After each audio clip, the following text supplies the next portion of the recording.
Serrano!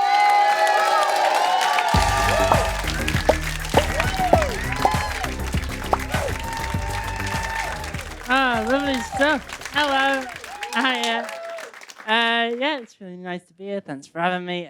You've had a lot of disabled acts on tonight, but I'm the only one that's also a gay child.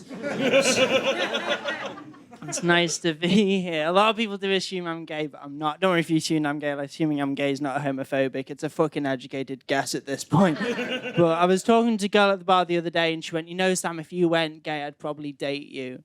And I went, "I'm not gay." And she had a panic attack. But I'm bisexual, which is fun. Bisexual, and I've got an eating disorder, which is mental because we're meant to be greedy. So what the fuck happened there? But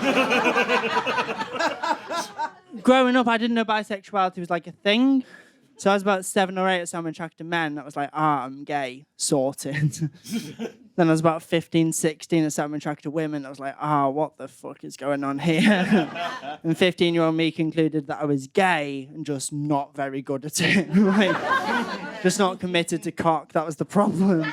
I came out to my nan, and then a couple of months later I had to come back in again, which was fun. I said to her, I went, "Nan, I've got something to tell you." She went, "You've got a girlfriend?" I said, "Not quite." I went, "Nan, I don't like women." And she went, "What, you're a misogynist?" So she still doesn't know what's going on. Whenever I tell people about coming out, they always go, "Oh, you're so brave. You're coming out so brave." Coming out to my family was fine. They're very accepting people. You know, like coming out to my family is probably the least brave thing I've ever had to do. Like, I've tried to pay for a bus ticket with a £20 note. That was fucking brave.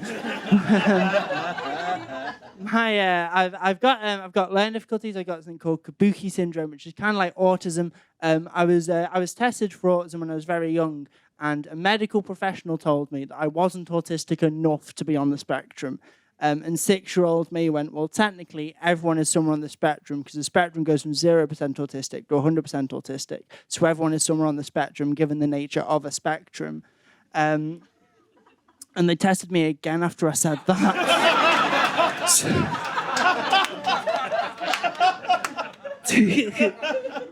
You know, when you got learning difficulties, people say stupid stuff to you. No, my mum's the worst for this. She always goes, you know, Sam, I wouldn't want you any other way.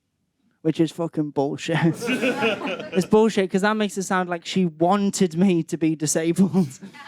You know, like when she was pregnant and people going, "Do you want a boy or a girl?" She was like, "Oh, I don't mind as long as it's got no social skills whatsoever." And teachers do it to me too. They go, "Oh, you know, Sam, just because you've got learning difficulties, it doesn't mean you can't do what other people can do." Which is exactly what it means. So, like I'm not retarded, you know? Well, technically. But a lot of people don't like that joke. I had someone come over to me after a gig once, and they went, "You were disgusting." I went, "Excuse me?" She went, "You were vile on that stage, pretending you've got learning difficulties." I went, "Oh, I'm not pretending. I've got something called kabuki syndrome. It's a bit like autism." And she went, No. I know you don't have learning difficulties." It's like, "You're not my fucking doctor. How do you know?" She went, "I know you don't have learning difficulties because I've just seen you talk for 20 minutes. So you're not properly disabled, are you?"